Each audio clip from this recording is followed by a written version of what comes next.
So welcome to the inaugural Tech Talks. My name is Patrick McGill, and this is Adam Davis, and we represent Greenlight Guru, which you all know about. And so what are we doing here? So how many times, well, let me see a show of hands, how many times have you been to one of these meetups where someone talks about technology X and does a really deep dive into it, and you come away with a really profound understanding of how to build a to-do list? Yeah, okay, yeah, I'm not alone. All right, so we don't want to do that right now, so we want to focus kind of on breadth over depth. So we're not building a to-do list today. What we are going to do is we are going to keep it technical. We're going to be talking about two technologies specifically, Apollo and GraphQL, and then our relationship with these technologies. So how we went about the task of implementing these into our stack, or are currently in the process of implementing them into our stack. Challenges that we faced, some gotchas that we learned along the way, and then kind of where we're at and where we want to go. So we'll start with the problem.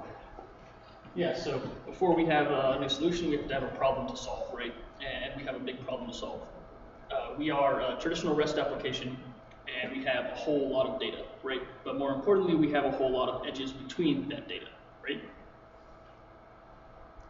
So REST at scale, lots of data, lots of edges, basically something like this, right? A bunch of stuff all related together, and we need a way to easily and quickly access this information. So along with what Dio was saying with medical device companies, right? If they're going from paper, you can think about a REST application like a file system, right? So you have all of these different file cabinets. They might be in this building, they might be in another building. You know, you need to build all of your data and bring it together to display your application. So you have to go digging and do all of these kind of acrobatics to pull pieces of paper from different places and bring them all together. So that's very much like what a REST application at scale is. Right, and that's really hard, especially when all you want to do is get sort of like a high-level overview of the problem space.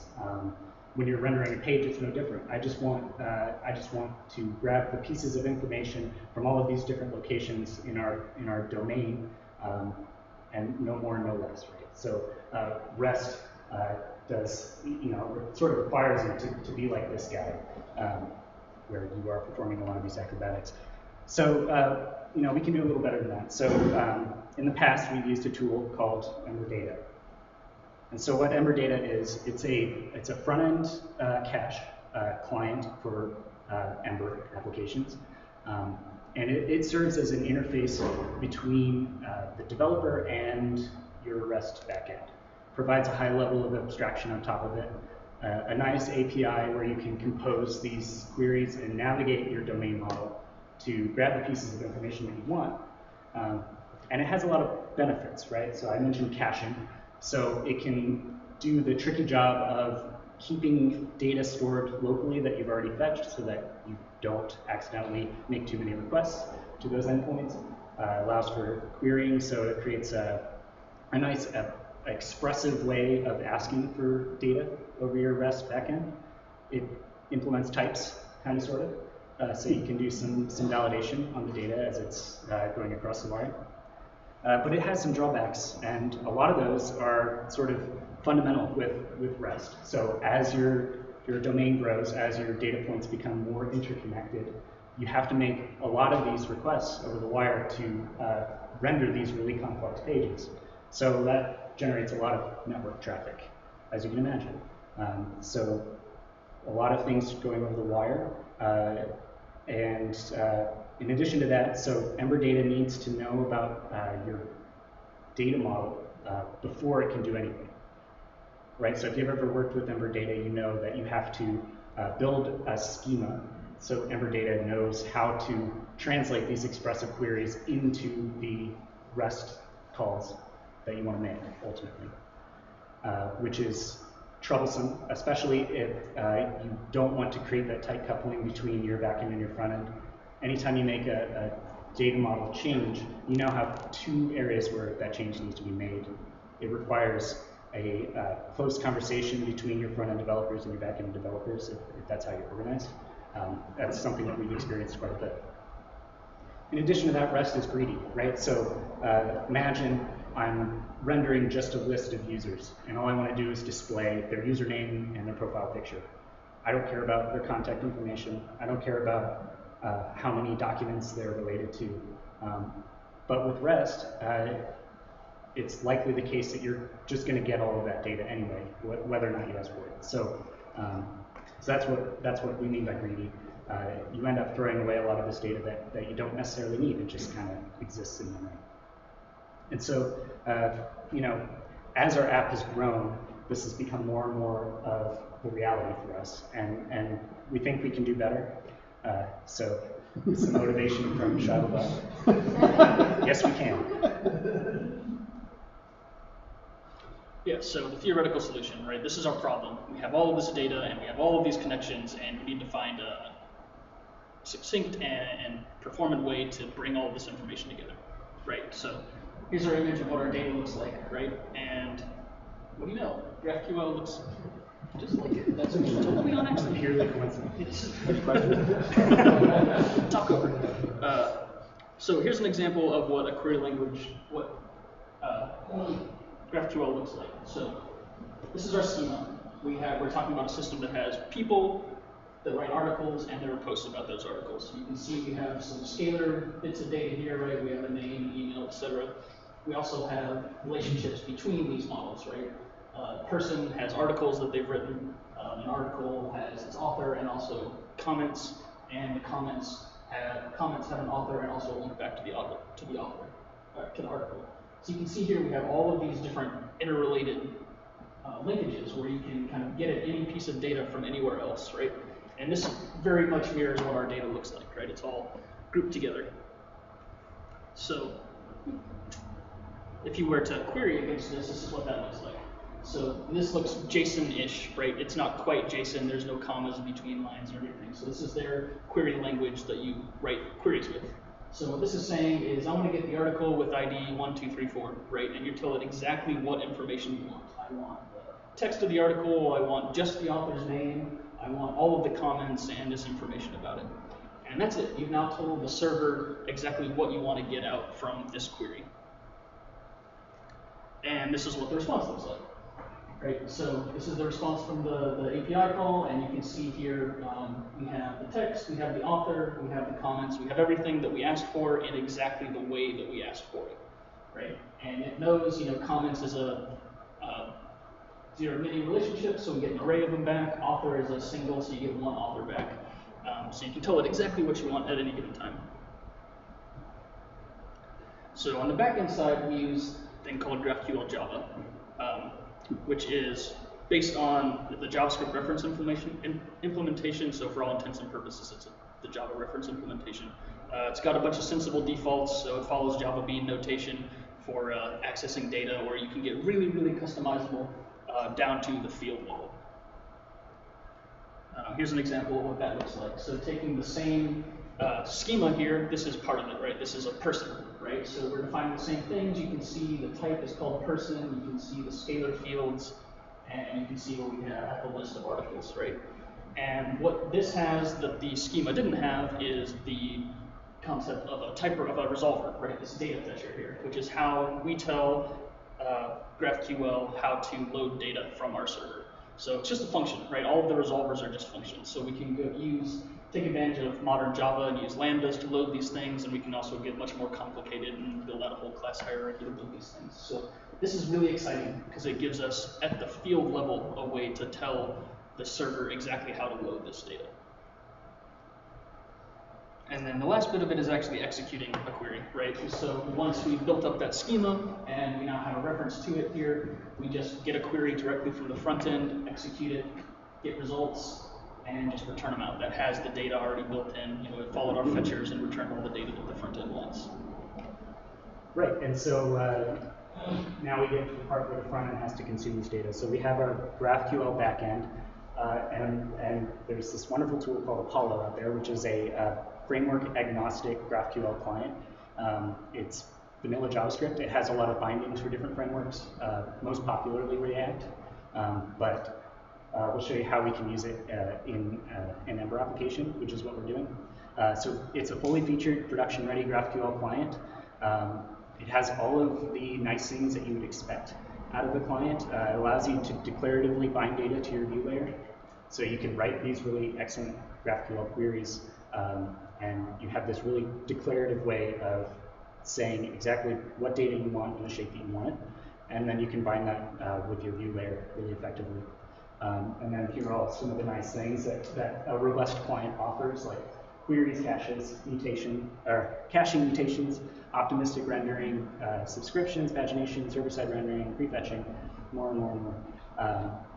So it's a really excellent candidate for our implementation. The alternative might be using something like Relay, but Relay has a lot of opinions about what your front-end stack looks like. We decided to go with Apollo because it is a little less opinionated, a little bit more flexible for our needs.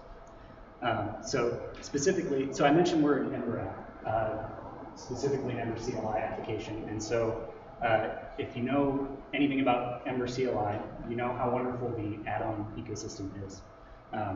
There is an add-on for integrating Apollo with Ember, which is what we're using.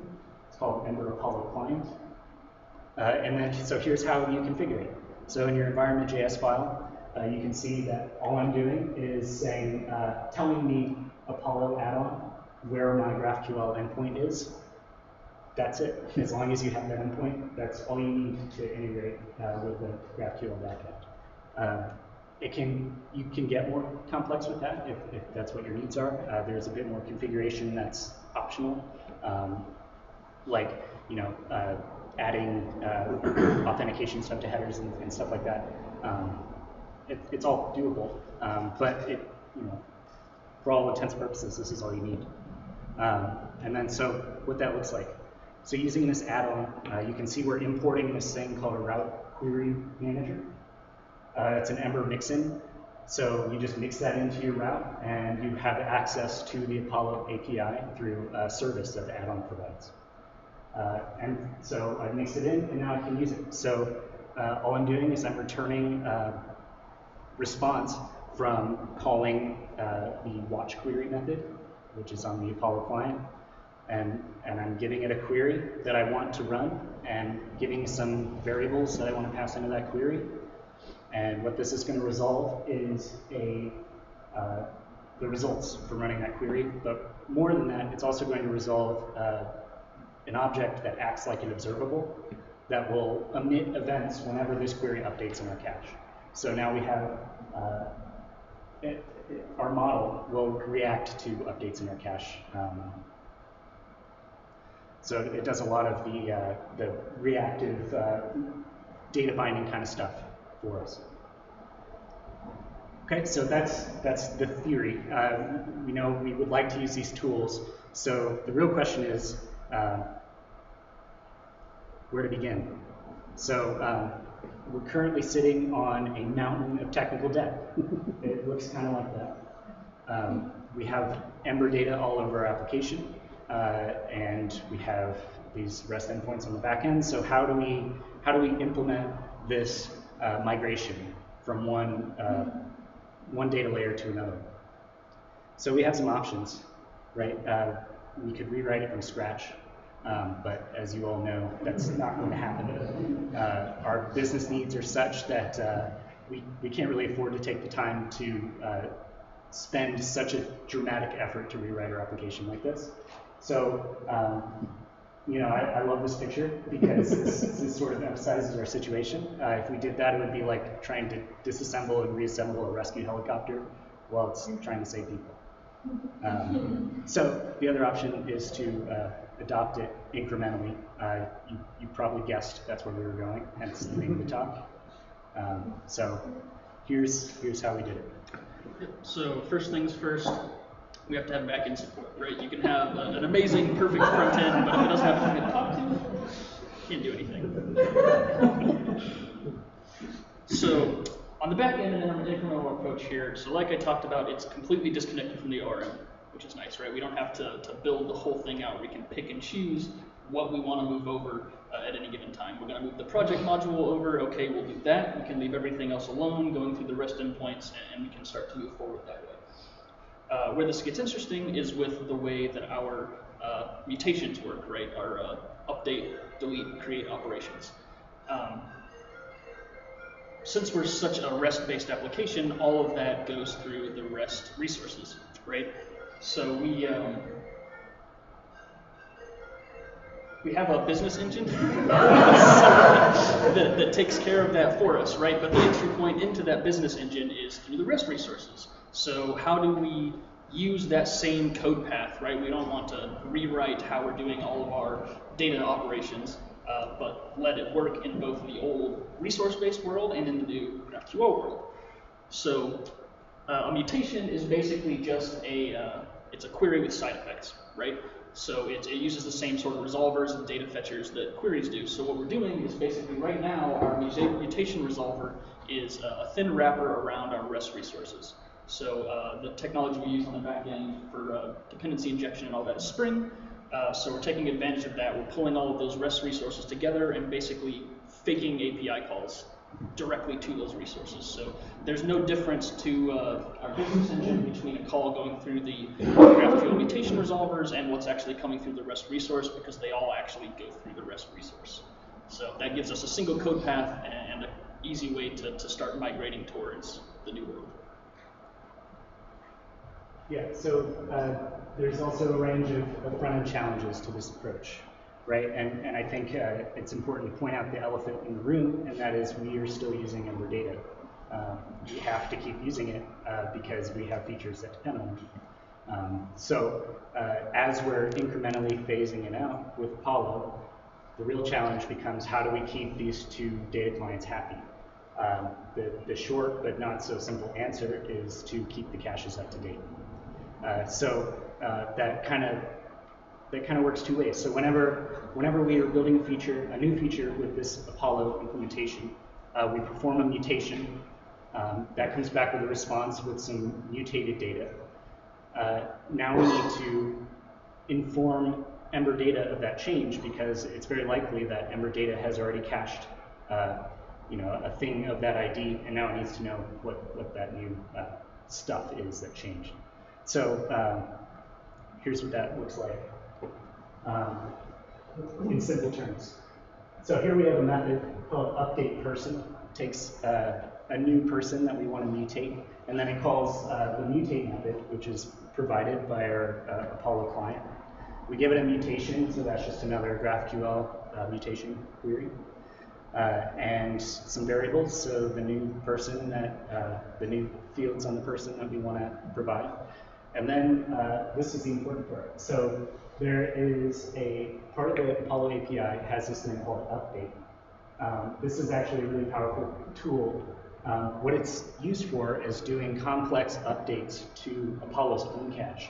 So if you want to get in and get your hands dirty and do some manual updating, where that might be beneficial. So say you're running a query which populates a list of things over here, and then you have a widget which adds a new thing, and you want to update that list. So what I can do in that add mutation, in the update call, I have access to two things. This thing called Proxy, which is a representation of Apollo's store, and the data payload from the mutation.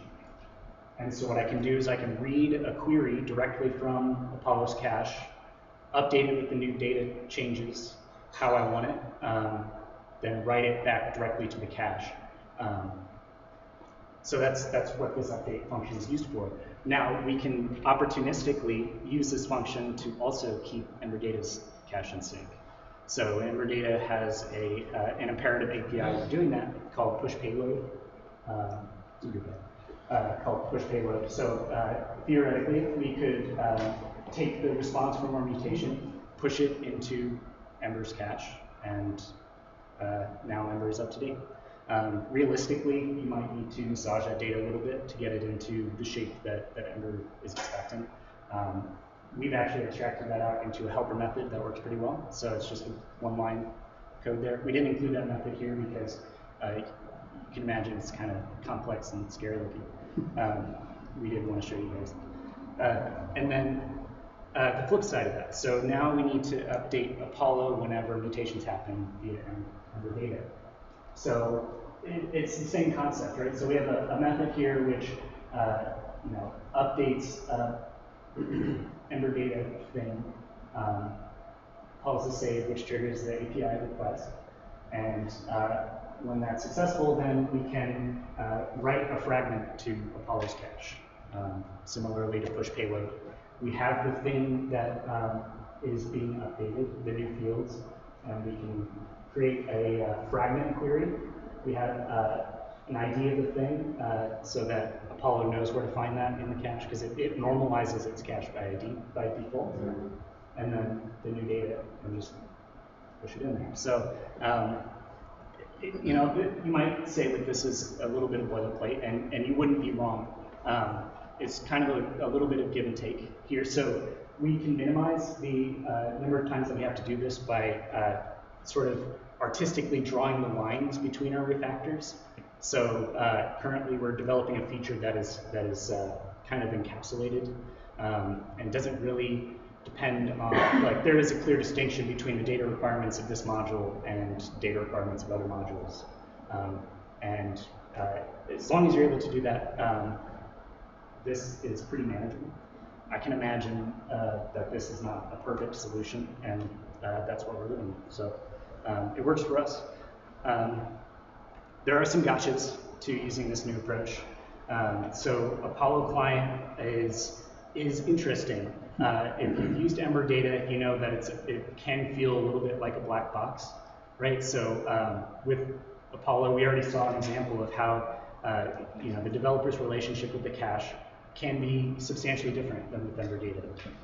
I already mentioned the situation where you might have a list of things and you're adding a new thing. Now you have to manually rewrite that query to the cache. Coming from Ember data, that could feel kind of different, right? So there's an analogy to be made. It's kind of like driving a manual versus an automatic. That's definitely what it feels like. So there are a lot of optimizations that can be had once you get the hang of it, right? So you can really minimize the number of times you have to make calls to the back end if you're effectively rewriting your queries to your cache, but it does require a little bit of a finesse to do it. But if you're coming from driving an automatic and you're being thrown into this new environment, it can be a little frustrating, right? So we've exhibited a little bit of friction with that, and it has been a bit of a learning curve for myself and our other front-end developers as we're trying to figure this out. But it's kind of cool to be in this position where we get to see what works, see what doesn't work, and learn as we go. Yeah, so something else that we ran into too is, since we were such a resource-based application, the way that our authorization worked was basically our middleware cut you off when you tried to do an action, right? You try to go and get a project, and it cuts you off before you even get to the REST API.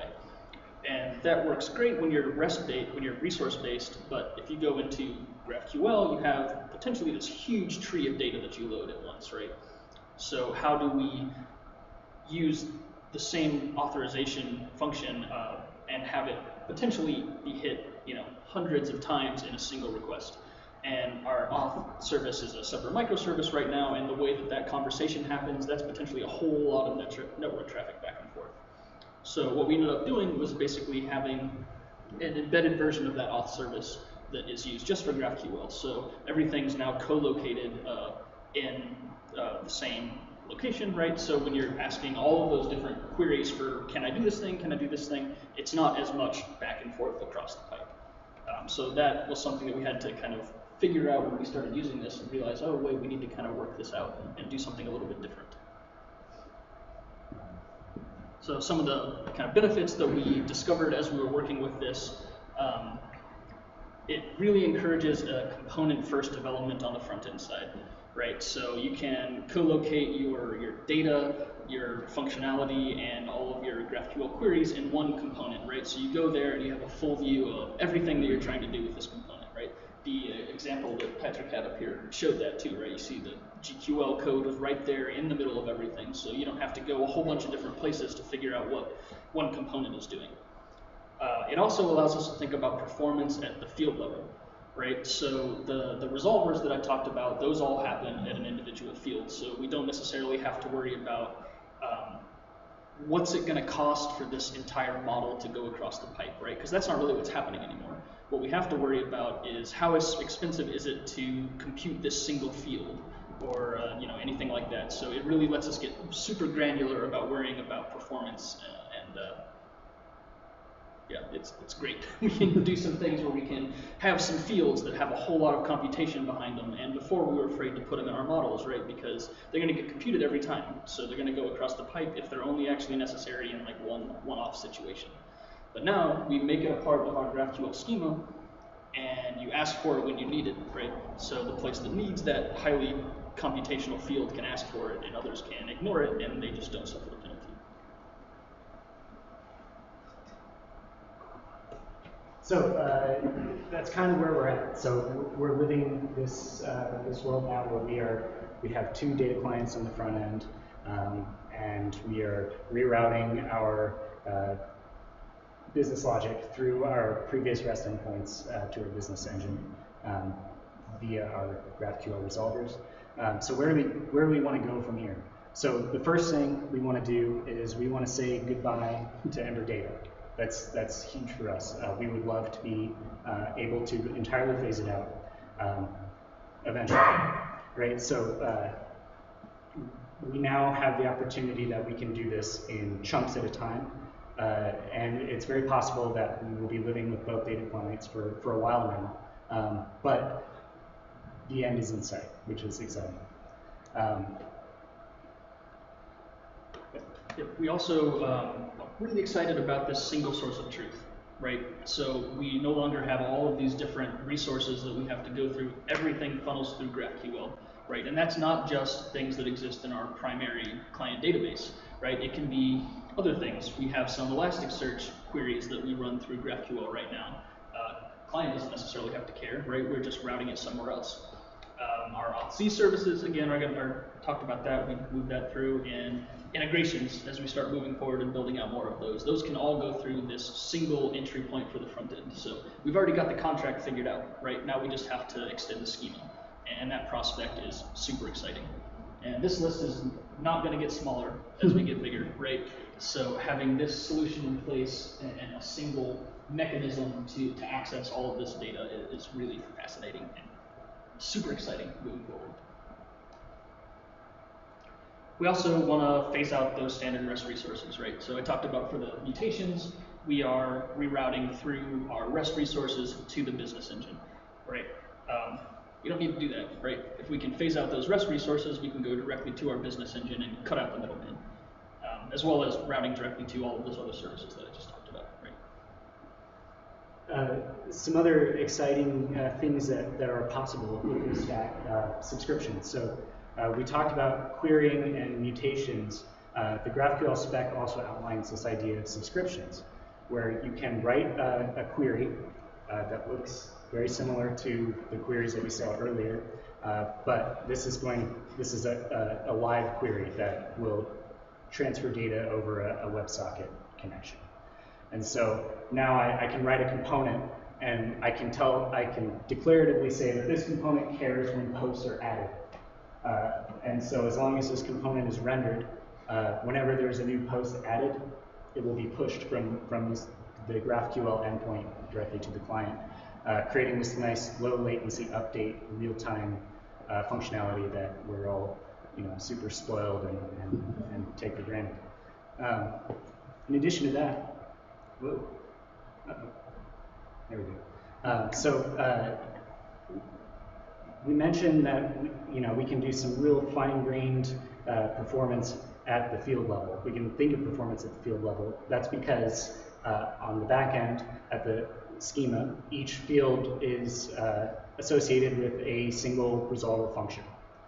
So now it becomes kind of cool to think about the possibility of wrapping those functions in some analytics stuff. And so we can create this fine-grained server-side analytics at a field level. So execution time, usage statistics, error reporting can all be accomplished. and we can get real fine-grained introspection into how our API performs. And in fact, we weren't the only ones to think of that. There is an excellent tool that exists called Apollo Engine, created by the same team that built Apollo Client. It is a self-hosted proxy that sits in front of your API, proxies data back and forth between your client and your API, and then aggregates data along the way. And then so here's a diagram of what that architecture looks like. So you have this proxy in place that you've hosted yourself somewhere in your stack, and then it will make calls to a platform as a service that will actually run those analytics for you and produce some really nice dashboards, nice hooks to, if you have error reporting, you can integrate really nicely with that. And it's free forever, so they claim on their website. So that's kind of an interesting idea. Without having to whip up this proxy ourselves and just have it in a nice instance provided by the Apollo team. It's pretty cool. Might be something that we consider down the road. So, thank you. We talked about the problem that we're facing with REST, some of the ideas that are enticing using GraphQL and Apollo to solve these problems, and then some of the challenges and speed bumps and light bulbs along the way. So thanks for listening to us. Again, we're hiring. Here's our website. Raise your hand if you're from Greenlight. There's a few of us here. Come talk to us. I also have some highly coveted business cards over there, so feel free to take them. They're definitely bound to be collector's items. If not, you can always drop it in and win me a sandwich at Quiznos. But Yeah. Feel free to take one of those and use that as a means of communicating, or just follow the meetups. Sure, or hit us up on our careers page. At this point, you guys have any questions for us? It's time. Yeah? What do you use on the data layer behind Java? It's called JCR. It's a Java content repository. That's what everybody says. You're not alone. Don't feel bad. Their logo is a guy doing this. So if you knew, Greenlight's data model is pretty interesting because, as I mentioned, we actually handle customers' quality data, and a lot of that is encoded in documents. So a big portion of what we store is binary data, combined with structured metadata. So it very much called for a backend that's tuned as a more of a traditional kind of content repository rather than a relational database, which traditionally we've never had to work with blobs and all that stuff. It's gotten a little bit better, but and actually I think that's a great question because it really feeds into one of the great things that we get out of the GraphQL piece particularly, which is, a lot of the stuff that, like, you talk to a SQL person and it's like, wow, you can actually request what data you want back. And they're like, yeah, that's cute. We've been doing that since the early 70s. But if you use, like we do, a NoSQL database, which more and more and more people are getting hit to the incredible advantages that NoSQL databases can give you over, in some cases, over the relational model, something like this really gets you a lot closer to what the SQL folks have to play with, which, stuff like that we've traditionally had to just build ourselves through application instrumentation. So this is a tremendous extending architecture for non-traditional or NoSQL data repositories. Any other questions? Yep. So are you able to actually specify the schema up on the client side, or just do the So we don't have to. So one of the nice things about GraphQL, the spec outlines this idea of an introspection query, and there are some really excellent developer tools that the client can use. They run in your Chrome DevTools, and when you open it, it makes an introspection query to the back end, and then the response is metadata about your entire schema. And so now you have essentially an IDE in your browser, and you can examine what queries you have available, what the types of things that you can pass into those queries are, what the response types are, basically navigate your entire graph of data directly from your browser. It's really nice. And it's still the single source of truth, right? You're using GraphQL to define your GraphQL, so it's just a type query to that same endpoint on the back end. But the rest of your queries go through. Any other questions? Yeah. So you already have a RESTful API or not? Mm-hmm. Yep. So did you look at doing GraphQL on top of it temporarily, or you've just been going directly native the whole time? So I guess like what Apollo server gives you, right? So basically you can proxy the calls to your API. I don't know. Like the fetch, you guys were showing Yeah, the fetch. yeah. So we're not using Apollo server. We're using this GraphQL or Java GraphQL library. But yeah, essentially what we're doing currently is we are proxying the GraphQL queries. The resolvers are making calls to our REST endpoints that Okay, are already existing. so you're actually using your existing REST endpoints. You're not going directly to the DAO, presumably. Right. Okay. Yeah, kind of using the REST endpoints, and that we're using the the Java services that are backing those endpoints. So it's kind of, it's funny, it's sort of an inverse, a mirror image of what we're doing on the front end that allows us to work with both the Ember Graph cache and the Apollo cache on the back end. We can choose which queries we want to proxy through the REST API versus eventually, as Adam hinted, now we can modify. I mean, those of you who have REST APIs, especially mature ones, know how complicated that can be to version your API and make sure that clients. This gives you more options in terms of that as well, because you can change it up on the back end in terms of use that proxy layer as to what you're piping up through. So it does add a layer of infrastructure, but especially if you're engaging in an intentional migration towards a new architecture, it's a very elegant solution as opposed to have to do a rip and replace and hope everything goes well. Yeah. Yeah. So by doing that, you're not really gaining anything out of GraphQL by getting small payloads, right? Because you're proxying requests, you're still getting the big giant REST API payload, and then you're just pulling things out of that from the GraphQL response? Or Not really. That's a step too far towards the front end. Yeah. So we don't actually generate the payload or anything, right? It's all in the Java server. Okay. So we're using the same Java code that the REST API uses, but it stops there. Okay. That's one of the things I saw is it's basically structuring on the server side. But the way that the JCR works, it's not select star from whatever to load the data. It's a very different model, so it's not you don't take as much of a penalty for that sort of thing. Any other questions?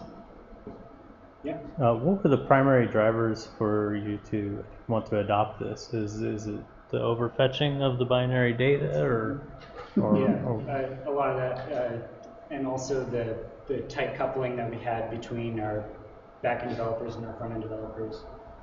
Whenever we built a new feature, we had to all sit in a room and do this data modeling and make sure that we have our two implementations of our model in place, the Ember data side and the server side, and that they're in sync. This kind of it makes it more flexible. So because front end developer is able to introspect the back end, I don't need to walk over to Adam's desk and ask him, what can I expect from this API? And as our team grows, we're really looking for ways to make it less tightly coupled like that. Does that answer your question?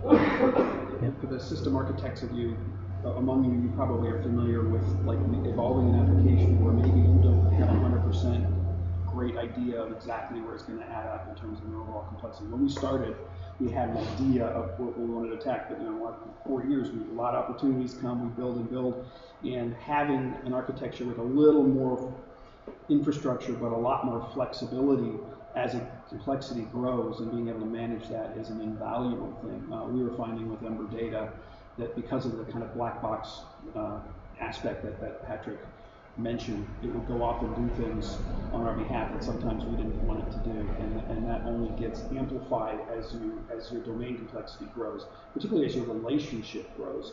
And ours is a very we have one module that Patrick alluded to. It's called link anything, which is exactly what it says. We can, in our application, you can link anything to anything.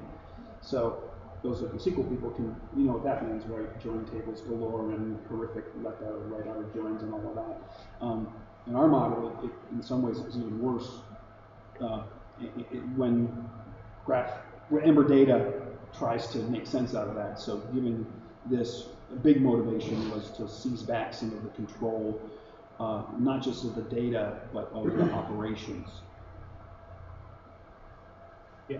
Then part of your REST-based API client-facing, and if so, what is your strategy for migrating client users to GraphQL? It is not. Okay. It's a good question. Thanks a lot. That's a whole other talk in and of itself, right? No, actually, it's a great question because we have plans to make it more of kind of a service-based, API-based approach. Right now, it only serves the front end, so that's good work if we can get it right and get all both sides of the conversation. So it lets us not have to worry about that right now. Cool. Yeah. Have you run into any sort of roadblocks or situations where you had to back off of that strategy that maybe didn't work? Or Not yet. do you foresee anything? Hopefully not. So, like I mentioned before, where we pick and choose our refactors is a bit of an art. So as long as we're able to draw those lines between our, to minimize the amount of time we need to make these imperative cache updates, we should be fine. Even if we have to make a bunch, we know how to do it. It just might add a little bit of scope to those tasks. But so far, we haven't ran into any roadblockers that prevented us from doing such a refactor. Hopefully we don't. Anyone else? I assume you guys are cloud-based. Mm-hmm. Yep. Have you noticed an improvement in cost, or is this in production? This is in production, right? We have GraphQL in production.